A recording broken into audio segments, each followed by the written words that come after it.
Hey Westerosi fans, and welcome back to some more Game of Thrones for you here today as we return to Ice and Fire Total War, the Attila mod, which is set in the age of Song of Ice and Fire. Yeah, this is the book version of Game of Thrones. It's kind of more based on, the novels written by J.R. Martin. If you haven't heard of the mod before, that is basically the basic description of it, really. The basic downloads is why units don't look necessarily like they did in the show.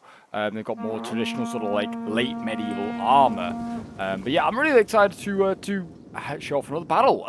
We've done loads on this mod now, and you guys love checking out the Game of Thrones content. So you know what? I thought we'd check out a little bit more, and I'm very, very excited that we're getting close as well. Rumors circulating of a new update, which if for those of you that maybe are in the Discord, if you're not, I recommend you go and join it.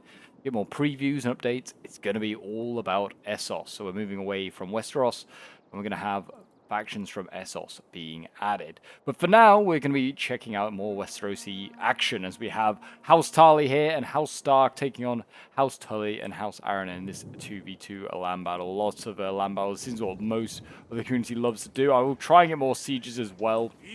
But yeah, most people, it seems, enjoy playing land battles. I feel like a lot of factions are a bit more, land battle based than they are maybe siege related, and also just easy. It's a good way as well to tell who is the better faction. I feel like in a land battle, it can kind of show a bit more of your player's skill, and also maybe just faction strengths as well.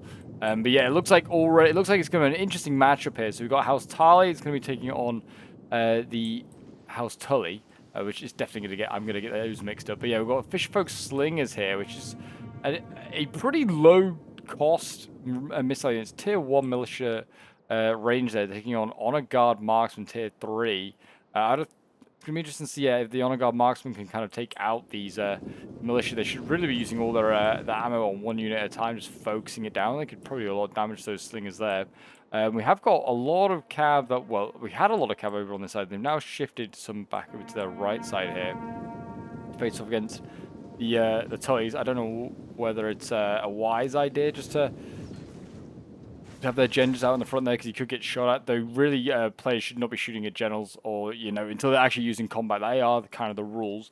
And we've got House Arryn taking on House Stark. So that's two best friends, Jon Arryn and Ned Stark, fighting each other. Actually, it's Rob here today, and he's going up against just an Arryn commander. So I get, well, yeah, it's the two houses that are usually common allies now becoming common foes. But yes, this should be an interesting matchup as well. Rob Stark's a pretty good general, actually. His cav is not necessarily as great. He's actually probably got facing off against some of the best cav in Westeros, to be honest. I'm going to see a charge here as House Tarly gets involved in this 1v1.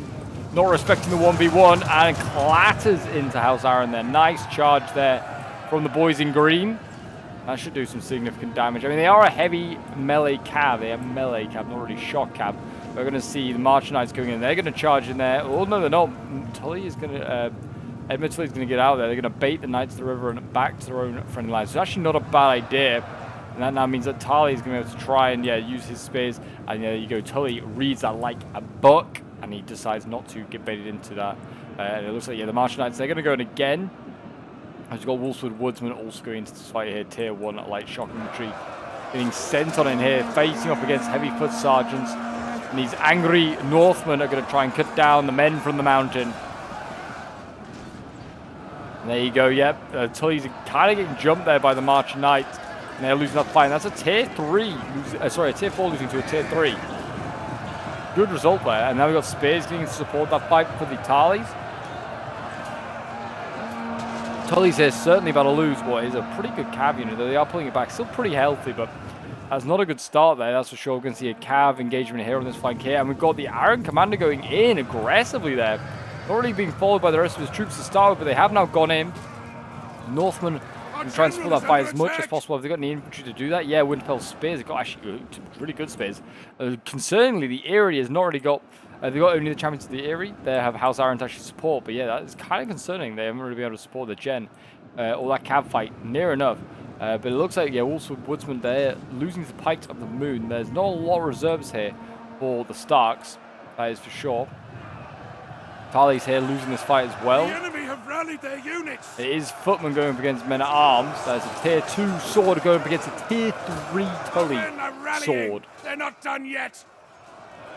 That's going in now. We actually got honor guard marksmen with only half ammo used. They're being sent into battle. You can see them there with their double-handed sword being mobilized, and they're going to go in.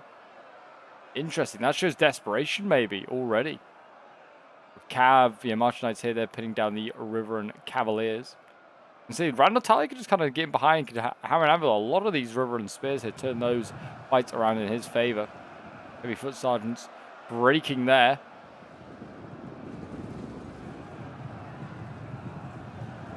And the Starks look like they're starting to turn these fights around. They're getting the support of their infantry there, which is so important, these Winterfell Spears. Helping them win a lot of these fights. Even though they have lesser cav, getting infantry and support in these fights, allowing cavalry to pull out and do cycle charges is really helping. And you see that House Iron actually just pulled out the engagement with the infantry there. Both generals engaging. The Iron commander is losing to Robb Stark. Our men are breaking off. Popping brace. Whether House Iron's already popped it, I do not know. Outright is trying to get in there and trying to encircle the Iron commander. Randall Tarley still trying to catch this cavalry as the cavalry there breaks the March Knights. Cavaliers. Still very healthy Cavalier here as well. They could go through the gap here if they wanted to and hammer and anvil. There's so many Tarleys as well. Both sides really have the opportunity to do hammer and anvils. Enemy general is dead. And there you go. That is the Iron commander slain. I'm kind of surprised by that. He still had 19 men left. There's a small bodyguard as well. It's 10 less troops than the Robb Stark one. That's the downside of bringing a non-unique general. Often you have small bodyguards. Unless it's like an infantry unit, maybe. Come into the area here, getting focused down. They should stand a little while, but otherwise a lot lower tier, so it's probably going to start to break. Like you can see, light crossbows, they're wavering. General recently died. So are the pikes at the Moongate. Exhausted, so they're not. It's not helped by that.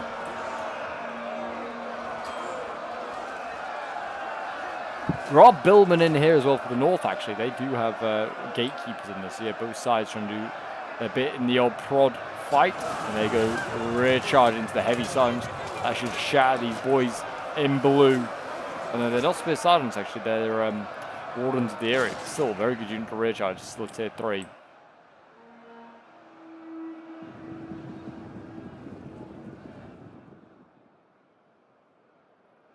See there, Randall Talley. He's managing to still engage those Cavaliers. He's got Martial Knights that are re-rallied to support him there. Police are kind of starting to win this fight over here. You can see all the militia. Spears starting to break. They get broken by, I think, Spears and Cav combining there. The Cav is also able to get in to the Honor Guard marksman here for House Tully. That's a good result. Nice charge there.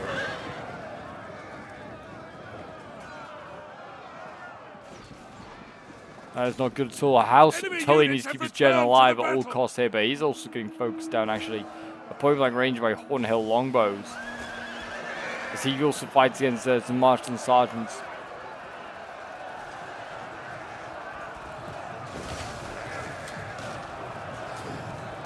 Men are running, cowards!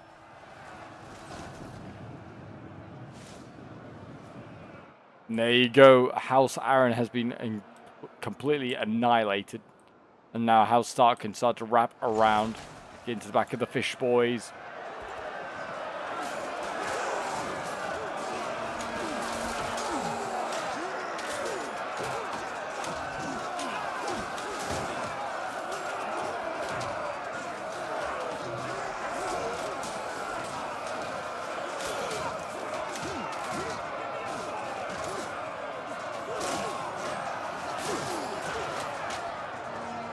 Tully kind of winning this one, though. Tarley here is going to get defeated, I think.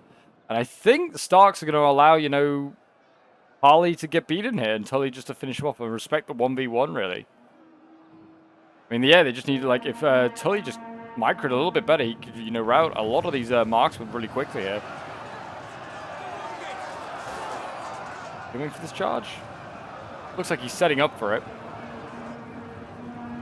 We'll go for the longbows. Also a good choice here. Silence these boys. Needs to kill Randall Tarley ASAP. Oh, the North are shooting arrows, but that's all they're doing. By the looks of it. Oh no, they are now committing cavalry. They're committing their cav and I think some... well, no, just cav actually.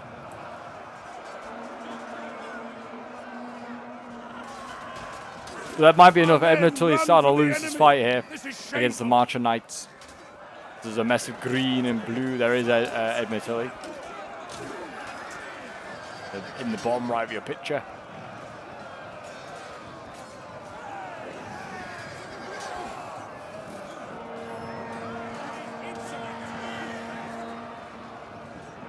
There you go, he breaks. Not ideal. What are the numbers looking like? I didn't even look at who had the larger army. I would have said probably the Starks. Yeah, only just though. Both sides at around about 5,000, 5,100 in the case of the Starks and the Tarly alliance. Tarlys though are pretty much out. It's going to be down to the Starks.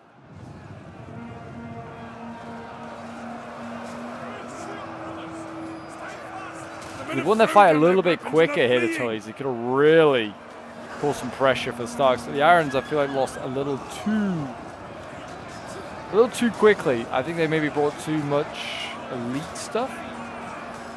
They need to bring a bit more cheap stuff, because kind of what the North did, really. They didn't really bring anything of great value, to be honest. Just a lot of tier 1s and a few tier 3s.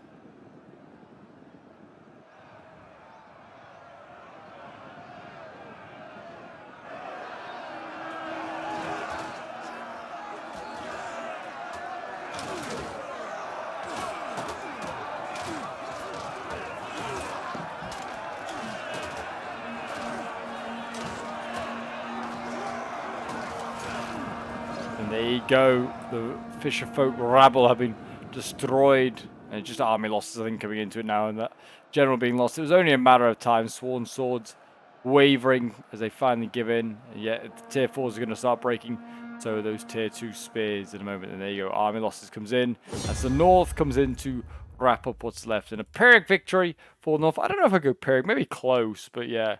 Certainly don't think it was Pyrrhic, but yeah, well done to Epstein and the Weasel. Did a very good job playing as House Stark and House Tarly. This, I believe, was sent in by the Weasel, or that Weasel. So thank you very much, man, for sending this one in. We've got Rob Stark here with 142 kills. We've got a Woodsman with 153 kills, 136. The Winterfell Axes, 145. The Outriders, 250, 228.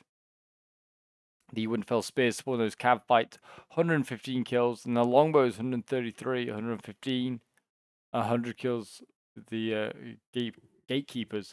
And yeah, let's have a quick look at Epstein's kills. Tarly here, 113 with Rhino Tarly, he's still very healthy. You got the Longbows 152 kills, 133. Enforcers 100 kills here. And they got the Marksman 220 kills. The MVPs of this army, that's for sure. Then we have Jackaboy playing as House Tully. 202 kills with the Riverlands Spears here, 148, 156.